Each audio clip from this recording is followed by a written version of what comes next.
नमस्कार मित्रांनो, तर आज आपल्या पाटील्स किचनमध्ये आली होती बिर्याणीची ऑर्डर. तर त्यासाठी इथे सर्वात आधी मी कांदा उभा चिरलेला फ्राय करत घेतला होता.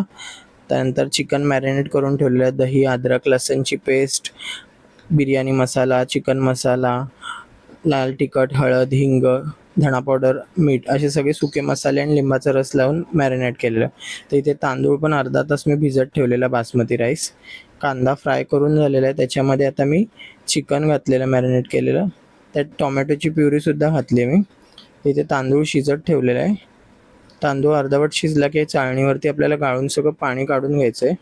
त्यानंतर लेयर लावायसाठी इथे मी पातेल्याला तूप लावून घेतलं. त्यानंतर भाताची एक लेयर लावली. त्याच्यावर आता आपल्याला चिकनची एक लेयर लावून घ्यायची आहे.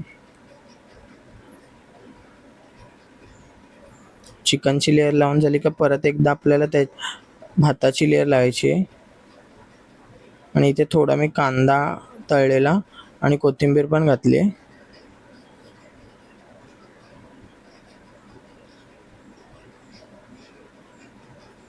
परत एकदा चिकनची थोडी लेयर लावायची आणि भाताची लेयर लावायची. त्याच्यावर परत कांदा आणि कोथिंबीर घालायची आणि फूड कलर घातलाय मी, लाल आणि पिवळा, आणि थोडं तूप घालायचं आहे आणि मस्त पॅक करून आपल्याला 30 ते 40 मिनटं वाफवून घ्यायची बिर्याणी. तयार आहे आपली बिर्याणी.